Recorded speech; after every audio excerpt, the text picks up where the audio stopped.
Welcome to GrassRoot, Ohio, conversations with everyday people working on important issues here in Columbus and all around Ohio. I'm Carolyn Harding, and today I'm talking with Ginger Tornes and Margo Wakefield, advocates for Friends and Families for Safe Streets, Columbus. Ginger Tornes was born and raised in Columbus. She moved to Alaska, where she managed a commercial salmon fishing business and worked with the state legislature. Ms. Tornes became involved in Safe Street, Safe Systems advocacy after the 2017 hit and run death of a good friend on a street with no sidewalks. She formed Friends and Families for Safe Streets, Columbus, and World Day of Remembrance, a global event supported by the UN. Ms. Tornes is a member of the Mid-Ohio Regional Planning Commission Attributable Funds Committee and various other organizations. Margo Wakefield holds an advanced degree in the performing arts. As a writer and choreographer, she uses her art to communicate the human condition. Her Baha'i spiritual training inspires her active participation in efforts and organizations that support survivors of human trafficking. She promotes access to mental health care without stigma and movements for transportation justice and safer streets. According to NBC4i.com, on Thursday, May 30th at 9:24 p.m., a young man was struck twice by separate vehicles in North Columbus. Unable to survive his injuries, he died that night.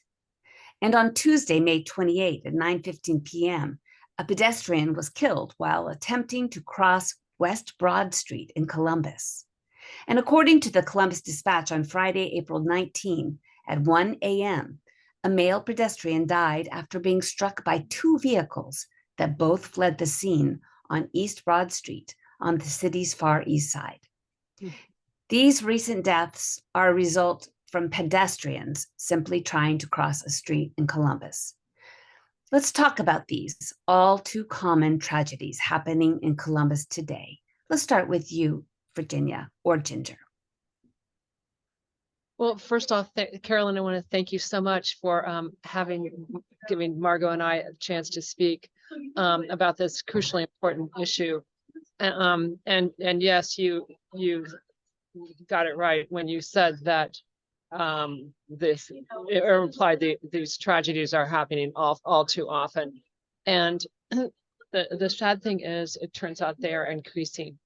While vehicle fatalities are somewhat stable, the pedestrian fatalities since my friend was killed, they have almost doubled, and she was killed in 2015. So it's a problem. And we were really happy that after lobbying the city of Columbus to adopt the Vision Zero policy, which seeks to achieve zero traffic fatalities and serious injuries in either 10 or 15 years. Municipalities have adopted it all over the world. We were really encouraged that the city of Columbus adopted Vision Zero in March of 2020. After that, we thought, okay, things are going to really look up for pedestrians, which is how my friend was killed. Right. She was a pedestrian. However, the pedestrians have it tough. They represent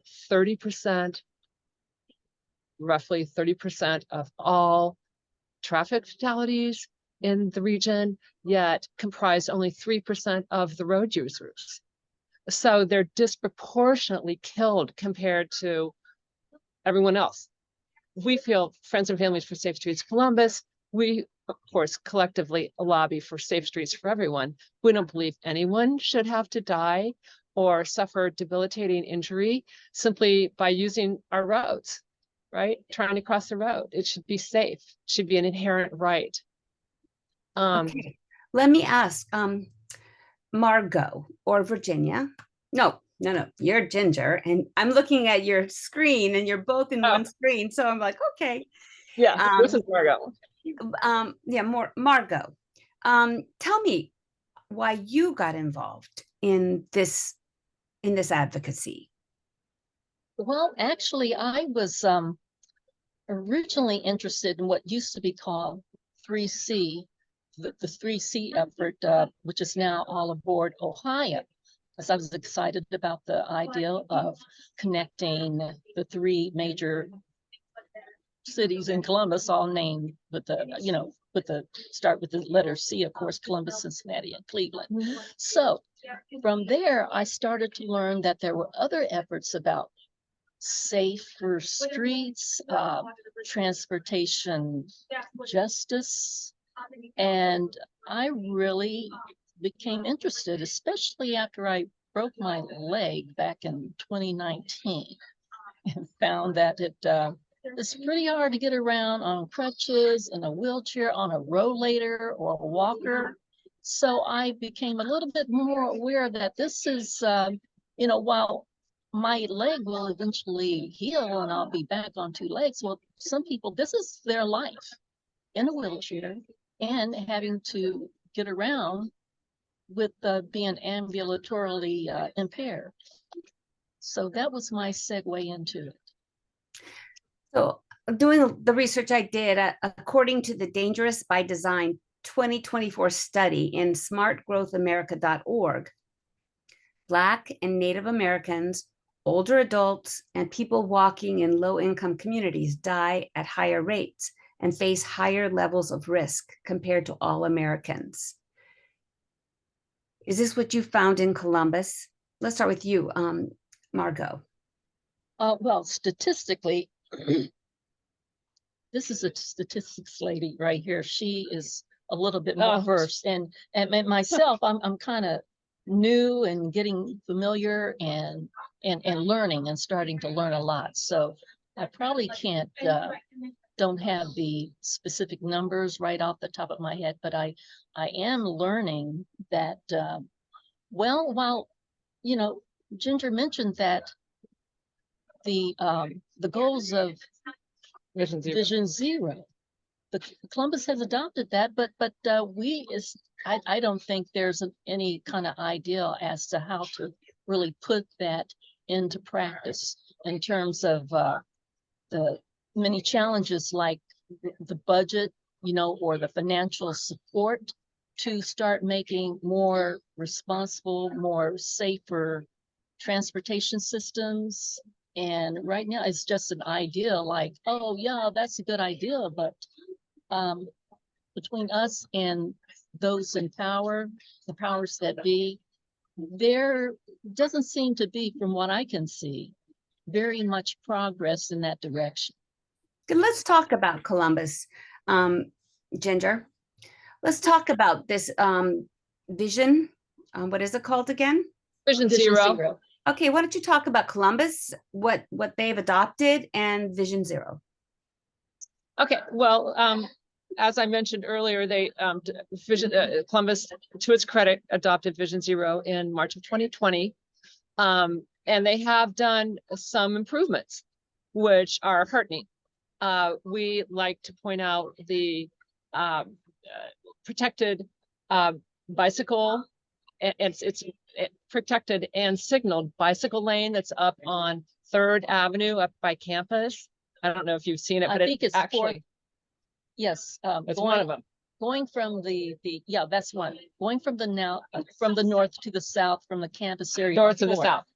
Is that 4th? Okay. Yeah, Anyway, 4th Street. One of the two. Yeah, so it's not enough just to have a bicycle lane. They've got their own light. That's right. That's the only place I've seen it in Columbus. Yep. I mean, Yeah. Bicycle lanes should have their own light. I mean, it's very dangerous to expect motor vehicles, which include large trucks to small cars, and bicycles all turning Use the same light. Yeah. in tandem. But you have the lane for the bicycle. They have their own light, while the rest of the traffic is protected. stopped. It's protected, which is huge. Vice versa, but I haven't seen anything like that anywhere else in the city. But that's the way to go. So that's a good start. Yes. What else does Vision Zero Accomplish or actually advocate for? What does You mean the policy as a whole? what is in Vision Zero? What is their objective? Well, the objective is to, of course, as I mentioned before, is to get to zero traffic fatalities and serious injuries. And how do they do that? Within a certain amount of time frame. Well, each city, after they adopt the Vision Zero policy, they come up with a working plan, and each cities is different, and then they update it at an action plan. And the city of Columbus just updated their most recent action plan. And they are planning on, they have a lot of great plans in the works. However, the reason that I reached out to you is because we would like to see temporary measures installed, safe street measures installed, so that people like the 3 pedestrians you saw that were brutally, unfortunately, killed recently, so they don't know, no more of that has to happen. None of this is acceptable. It's all preventable with the right type of street design. So we cannot wait for them for the city to come forth with its budget, to do the studies, and years and years and years to pass until they actually fix the street. We would like to see that. We would like to see temporary street fixes done now, which you can easily do with planters. You can do bump outs, which make it, less far for less distance for the pedestrian to have to cross the street. You can do that with planters. You can do these like little, some friends of mine call them inverted toilet plungers they put along the road. Those little flexible posts, you can put those anywhere and they cost hardly anything. You can do street paint.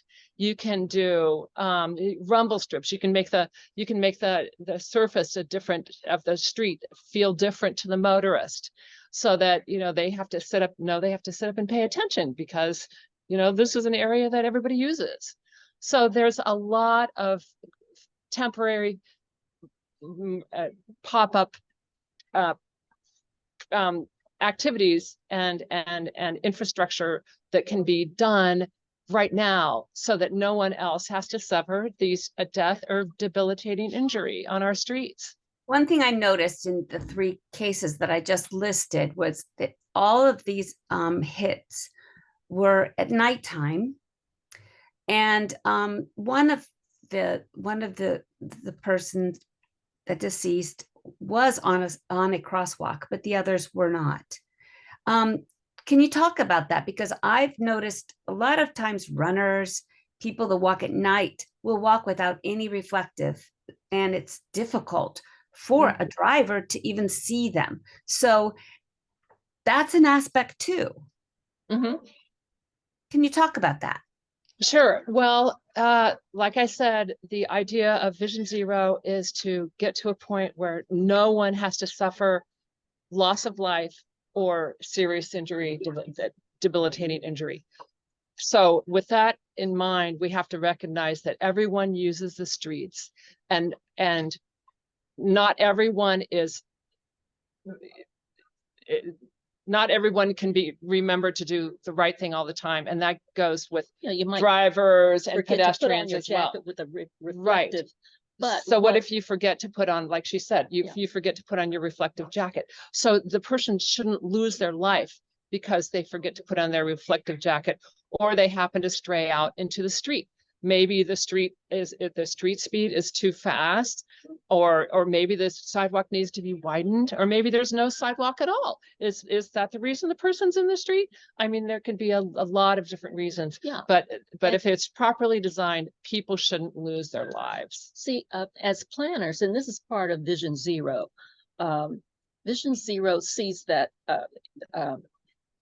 they sort of see that the powers that be right now, they see the safety factor is on the shoulders of the pedestrian. I'm not saying it's not, because as a pedestrian, of course, you're going to, it's cold outside, you put on a jacket. If it's slippery, put on your boots or whatever.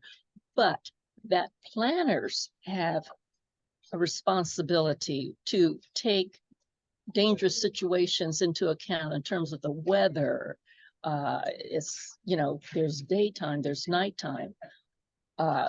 If this is an area for pedestrians, a walkway for pedestrians is safe during all kind of conditions where there's enough room for the pedestrian, for the motorist, there's reflective elements, you know, like street lighting, instance, there should be adequate like- street lighting. you know, the curving roads like on No Bixby. I mean, they're reflectors that's showing you, you know, the road's not going straight, it's going to be curving this way to the left and then to the right.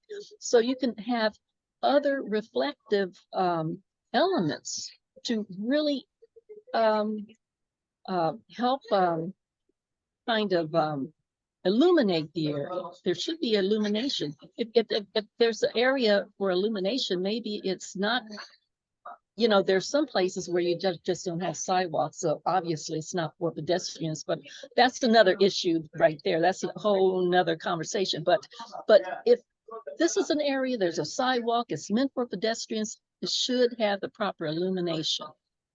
Yes, this is Carolyn Harding. This is Carolyn Harding with GrassRoot, Ohio. And today I'm talking with Ginger Tornez and Margo Wakefield. They're advocates with Friends and Families for Safe Streets, Columbus. Let's talk about those streets that do not have sidewalks. I live in Bexley, which is, you know, a privileged neighborhood and has nice sidewalks and nice lighting. But then just outside of Bexley, on Cassidy, my husband works over by the airport, and we go down Cassidy all the way over to 670, and there are no sidewalks on that road, and people are waiting for buses, and people are walking on that road. And I am shocked that Columbus has not built sidewalks for those folk and for the people that live on that road. And I also know that that's the intersection between Fifth Avenue and Cassidy is a hotspot for your group. Can you talk about what's going on in that intersection and on those streets? Yeah, now I will open that. I'm going to hand it over to Jen. She could really fill you in on what's going on. I did write every member of the city council about the concerns with widening Cassidy. So far, I have not gotten a response. So, And when was that? Some months ago. It's been less than a year. I mean, that's plenty of time. That's for a plenty of time. response. Yes, it's not like I wrote them 2 weeks ago. But you're asking them to widen it. No, No, we're no. asking them to not widen it.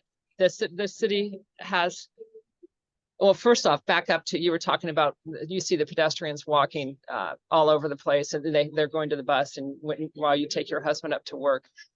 You're right. It's a hazardous place for pedestrians. Yes. Even in its current state. Right. Cassidy is only 2 lanes wide. For just a bit of history, my parents, who are in their 90s, had some friends who were walking to St. Thomas Church, which is at the corner of Cassidy and Fifth Avenue. They were walking there, broad daylight, however many years ago that was, and they were both killed by a driver that left them there to die. So this has been how many 70 plus years since that happened, and still no sidewalks were installed. The good thing is that the city is planning on putting installing sidewalks and a multi-use path as part of this proposed project they want to do. So that's a good thing. That's a good thing. To improve the street lighting. Yes. So that's good. Right. They want to do this on Cassidy. But the thing that we don't like is that when the majority of the residents in the area, the city of Columbus has found that use transit. So the city has no good reason, I should say, to widen Cassidy Avenue and put a through turn lane in an area that's where people mostly use transit, or widen the intersection of Cassidy and Fifth. Cassidy and Fifth Avenue are currently on the high injury crash network, and a pedestrian was just killed there in December. So since it's been proven that when you widen a street, it will actually speed up the vehicles and create more traffic. So since speed is the direct corollary to whether a person lives or dies when they are hit by a vehicle, the last thing you want to do at a high injury crash network intersection is to create more crashes and create more speed, which is ultimately more people will be killed. You know, and so we're against the widening. Right. Okay, but I see these huge trucks trying to turn. Yeah, there is trucks trying to turn from Fifth Avenue onto Cassidy, and there's that old former potato chip factory that's for sale. And talk about that. Aren't they going to take down a couple apartment buildings and maybe even that factory? Possible. The apartment building, we don't know. I haven't heard anything about whether or not they're going to raise the apartment building or they're planning on taking down the apartment buildings, which we're also against it because the city of Columbus, as you probably know, needs all the low-income housing, 270,000 units. Yeah. And if you know, if the city would just put in like what they did on Livingston Avenue, you know, they put in a road diet to stop the cars that were smashing into people's houses. I don't know if you heard of that. What? Diet. They put a road diet in on Livingston. They actually took, I don't know if you remember Livingston, it's up just north of Bexley. Livingston had 2 lanes going one way, 2 lanes going the other way, and a middle turn lane. Well, they took out the 2 outside turn lanes. They just restriped it. They didn't remove them. They just restriped it so that there's 1 lane going this way or west, 1 lane going east, and then a middle turn lane. And just doing that restriping, Carolyn, reduced the amount of, eliminated the vehicles that were driving into people's houses along Livingston Avenue. So we're asking, since that is a successful proof that skinnying up the driving area saves crashes and saves lives, why don't they do that on Fifth Avenue instead of widening it? And the trucks, it turns out when you do a road diet, the benefit of a road diet is that the trucks, it actually facilitates easier turning because the trucks can use more of the intersection. Plus, on top of that, the trucks can go right down to 670, which is a block west of the Cassidy and Fifth Avenue intersection. So it's the city, we're begging the city to please not widen the intersection, to do safe streets and save money, and also it will revitalize the area as well as improve the GDP when you make it safe for pedestrians and for all users. You know, in the future, we could have the pictures of what these devices look like the one, I don't remember what the name is, but it's the crossway that is level to the sidewalk. Oh, and it also elevated crosswalks. So that's something that if somehow Cassidy just gets widened, that's an element they can use to help keep pedestrians safe. I don't know. I doubt if it would work if it's still wide. Yeah, widening is just not a good thing for right there. And even the remember the Wolpert engineering study, the city of Columbus, Carolyn, commissioned a Wolpert engineering study back of the intersection of Cassidy and Fifth Avenue back in 2020.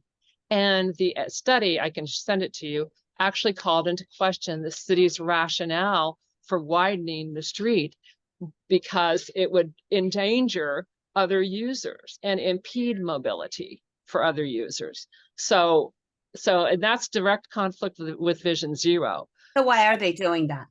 Why are they widening it then? You have to direct that to the city of Columbus, because we haven't gotten a justifiable answer. The priority is moving goods. It seems like the priority for them is to move goods, more goods, faster, quicker. It's more about economics in terms of money. Structure and money. Money, move the goods faster, quicker. It's more money in someone's pocket, rather than the priority being the safety of pedestrians and users of the streets. And that's the benefit.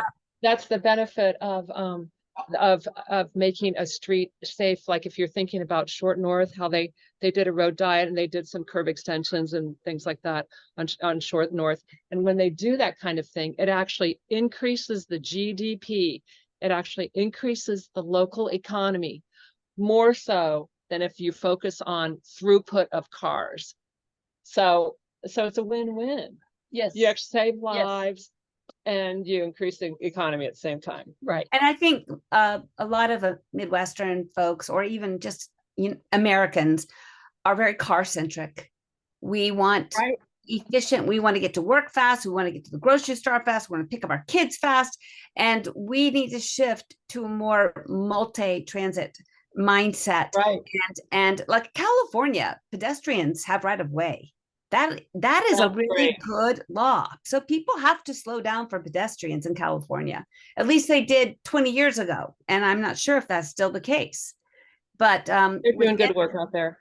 With Intel coming in, there's a lot of, trucks going here and there and going to the airport and back. And we can't forget that people live in these communities and need to walk safely and cross the streets. Before we go, I'd like you to speak briefly about what the World Day of Remembrance is and when and where that is. Yeah. Okay. Well, do you want to take it or shall I? Yes. World Day of Remembrance. It's a day, and usually it's in the every year so far that I've attended. It's been in the third Sunday in November. Yes, I was thinking that the name of the park. Oh, Washington Gladden Park. Washington Gladden Park. And we have participants, just about every participant who attends either had a loved one killed in as a pedestrian, or has someone impaired, perhaps permanently impaired, or had a life-changing experience from being hit by a vehicle, motor vehicle. And also people in vehicles. Survived. Yes.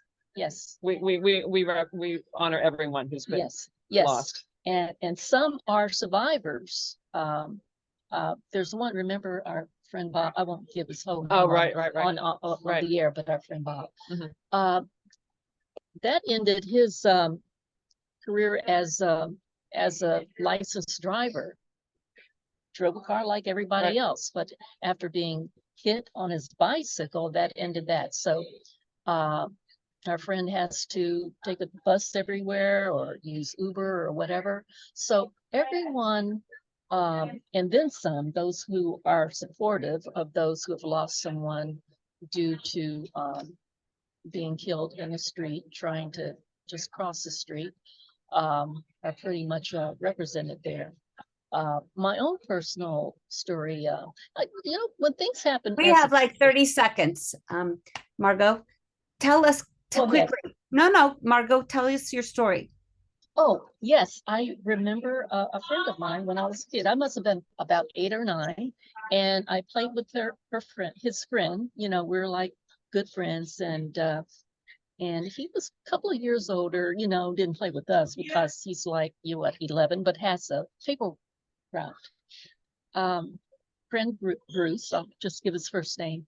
He was killed on his paper route, going through one of those viaducts where the train passes over. And back then, I'm a lot older than 8, but back then those weren't illuminated.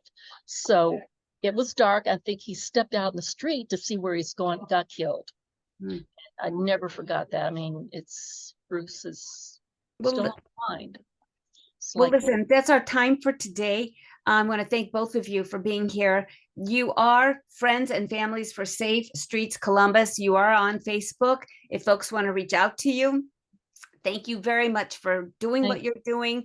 And we'll get this out to our listeners and our viewers. Thank you so much, Carolyn. You're welcome. You've been listening to GrassRoot Ohio radio podcast with Ginger Tornez and Margo Wakefield, Friends and Families for Safe Streets Columbus.